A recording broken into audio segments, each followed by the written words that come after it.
Salve galera do segundo ano, tudo bom?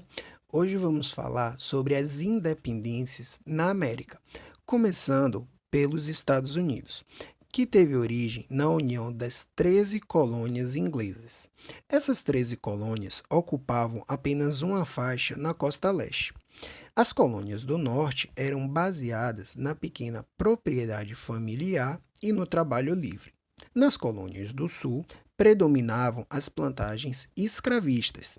As 13 colônias gozavam de uma certa liberdade comercial, podendo inclusive comercializar com as colônias de outros países.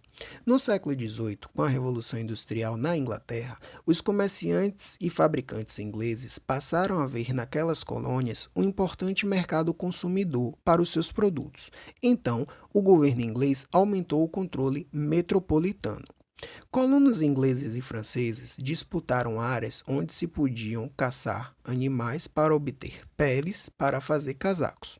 Isso gerou o conflito da Guerra dos Sete Anos, que terminou com a vitória dos colonos ingleses.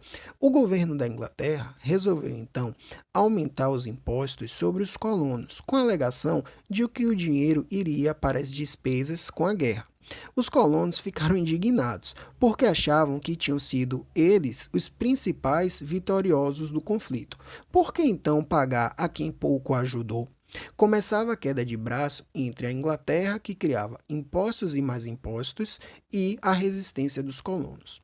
Entre esses impostos estão a Lei do Açúcar, que proibia os colonos de comprar melaço dos franceses e dos holandeses, a Lei do Selo, que obrigava a selar todos os papéis que circulassem na colônia. Detalhe, esse selo era vendido pelo governo britânico. E o Ato de Quebec, que proibiu os colonos de explorar terras mais a oeste. Os colonos resolveram protestar na cidade portuária de Boston. Porém, essa passeata foi dissolvida a balas pelos soldados ingleses e vários cidadãos acabaram morrendo no massacre de Boston. Com a lei do chá, os colonos ficaram proibidos de comprar o produto diretamente na Índia, sendo obrigados a comprar o chá do governo inglês. Eles reagiram e atacaram os navios da companhia inglesa. O governo inglês não deu colher de chá.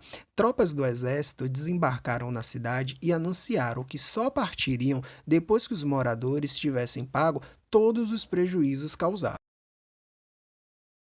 Panfletos começaram a ser divulgados explicando de modo bem simples as ideias básicas do liberalismo inglês e dos iluministas franceses, ideias que falavam diretamente aos colonos sobre liberdade individual, o governo deve obedecer à vontade do povo e a luta contra a tirania.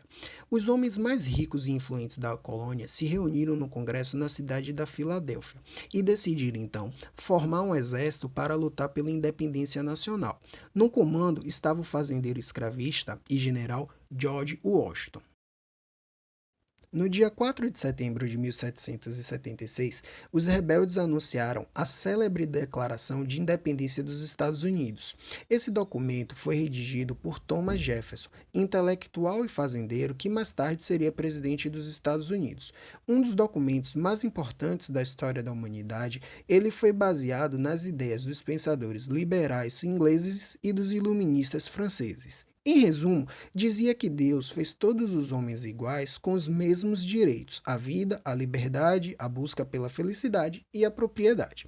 O problema é que a população americana, mesmo unida na luta contra os ingleses, estava bem dividida em classes sociais, e cada classe social tinha sua própria visão do que deveria ser esse novo país. A Constituição dos Estados Unidos, aprovada em 1787, mantém-se até hoje, porém recebeu algumas emendas ao longo dos séculos. Por assim dizer, ela foi aprovada, mas não era tão democrática assim. A escravidão foi mantida, as mulheres, os índios e os negros e os libertos não ganharam direito de voto. O voto era censitário, ou seja, só quem era rico tinha direito. Isso significa que os Estados Unidos ele nasce democrático, mas nem tanto. Na próxima aula, vamos ver o processo de independência em outras regiões da América, especificamente das colônias espanholas. Até a próxima, galera!